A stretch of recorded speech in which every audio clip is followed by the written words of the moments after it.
Bismillahirrahmanirrahim. Para jamaah yang dimuliakan Allah Subhanahu wa taala, tidak seorang pun di antara kita yang mengetahui apakah amalnya diterima atau tidak. Dahulu para sahabat radhiyallahu an, mereka bersemangat untuk melaksanakan perintah-perintah Allah Subhanahu wa taala. Mereka bersungguh-sungguh untuk menjalankan sholat, puasa, dan ibadah-ibadah yang lainnya. Kemudian mereka berharap kepada Allah Subhanahu wa taala agar amal-amalnya diterima oleh Allah. Sekaligus mereka khawatir kalau amalnya tidak diterima oleh Allah Subhanahu wa taala. Jadi ada rasa takut kalau amalnya tidak diterima oleh Allah Subhanahu wa taala, tetapi juga berharap kepada Allah Subhanahu wa taala agar amal-amalnya diterima. Mereka inilah orang-orang yang disebutkan oleh Allah Subhanahu wa taala di dalam surah Al-Mu'minun ayat 60. Allah berfirman, "Walladzina yu'tuna ma ataw wa qulubuhum wajilah." Dan orang-orang yang memberikan apa yang telah mereka berikan dengan hati yang takut. Aisyah radhiyallahu anha berkata, "Wahai Rasulullah, apakah yang dimaksud di dalam ayat dan orang-orang yang memberikan apa yang telah mereka berikan dengan hati yang takut adalah orang-orang yang berzina, mencuri, dan meminum khamar?" Maka Nabi SAW menjawab, "Wahai putri As-Siddiq, yang dimaksud ayat itu bukan seperti itu.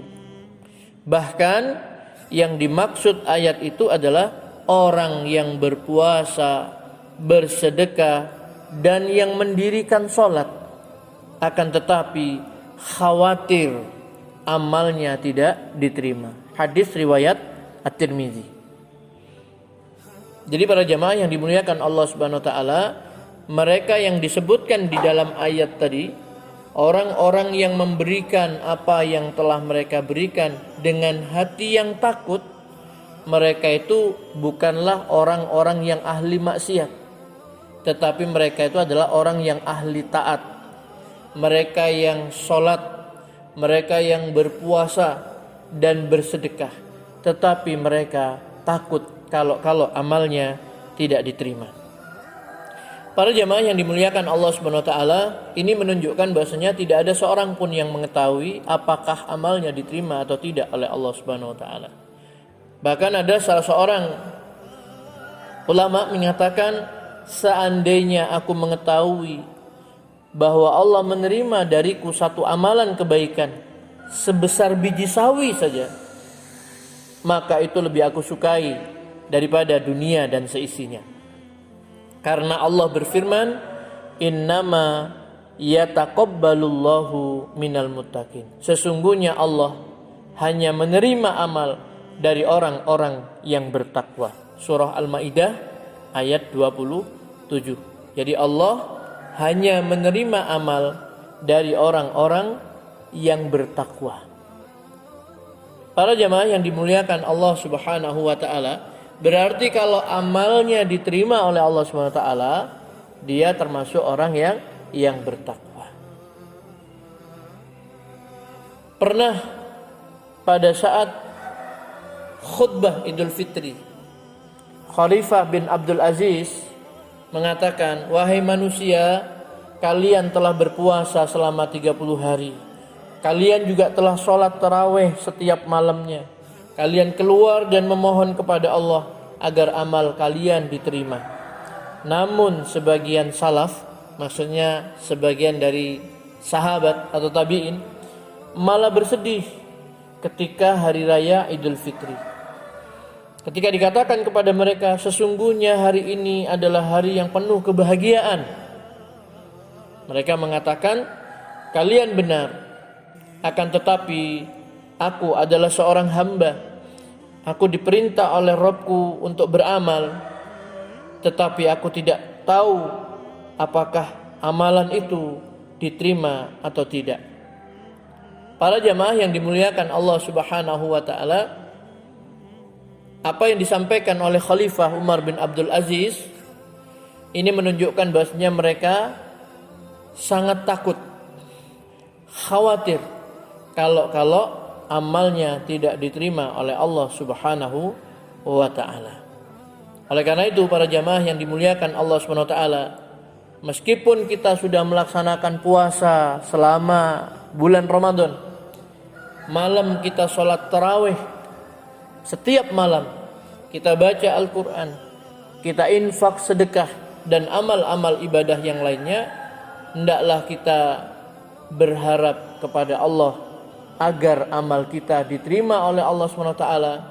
Sekaligus hendaklah kita khawatir kalau amal kita tidak diterima oleh Allah Subhanahu wa taala.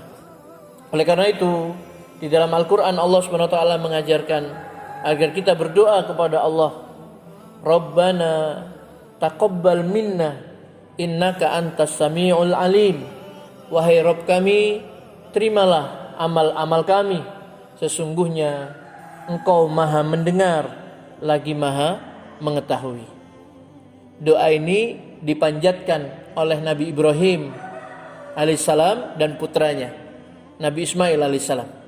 Mereka berdua melaksanakan perintah Allah, meninggikan bangunan Ka'bah, Baitullah, sambil beramal mereka bekerja melaksanakan perintah Allah, lisannya berdoa, Rabbana taqabbal minna innaka antas sami'ul alim. Wahai Rabb kami, terimalah amal-amal kami, sesungguhnya Engkau maha mendengar lagi maha mengetahui. Jadi Nabi Ibrahim dan Nabi Ismail berharap kepada Allah, berdoa kepada Allah supaya amalnya diterima. Begitu juga dengan Nabi kita, Nabi Muhammad sallallahu alaihi wasallam. Beliau berdoa terus kepada Allah Subhanahu wa taala, ya Allah, aku mohon kepadamu ilmu yang bermanfaat, rizki yang baik, dan amal yang diterima. Ya, jadi Nabi biasa berdoa, sering berdoa, Allahumma inni as'aluka ilman nafi'a wa rizqan thayyiba wa amalan mutaqabbala. Ya Allah, aku mohon kepadamu ilmu yang bermanfaat, rizki yang baik, dan amal yang diterima. Dan apa yang dilakukan oleh Rasulullah SAW ini diikuti juga oleh para sahabat. Bahkan ketika mereka telah menunaikan ibadah puasa sebulan lamanya di bulan Ramadan, memasuki bulan Syawal, mereka bertemu satu dengan yang lain, saling mendoakan, taqabbalallahu minna wa minkum. Semoga Allah menerima amal kami dan amal kalian. Ya, jadi mudah-mudahan Allah SWT menerima amal ibadah kita. Itu yang dilakukan oleh para sahabat ketika mereka saling bertemu satu dengan yang lainnya, mengucapkan doa taqabbalallahu minna wa minkum. Semoga Allah menerima amal ibadah kami dan kamu. Ya. Para jamaah yang dimuliakan Allah Subhanahu wa taala, oleh karena itu mari kita laksanakan perintah Allah Subhanahu wa taala dengan memurnikan ketaatan, ya, semata-mata hanya kepada Allah, yaitu ikhlas, ya, melaksanakan amal karena Allah. Kemudian yang kedua adalah kita laksanakan amal-amal tersebut sesuai dengan apa yang telah diperintahkan oleh Rasulullah SAW, dicontohkan oleh Rasulullah Sallallahu Alaihi Wasallam. Kemudian setelah kita melaksanakan perintah Allah dengan ikhlas karena Allah, kita mengikuti sunnah Rasulullah Sallallahu Alaihi Wasallam, kita berdoa pada Allah, mudah-mudahan amal-amal ibadah kita diterima oleh Allah Subhanahu wa taala. Semoga bermanfaat. Aqulu qauli hadza wa astaghfirullah li wa lakum. Wassalamualaikum warahmatullahi wabarakatuh.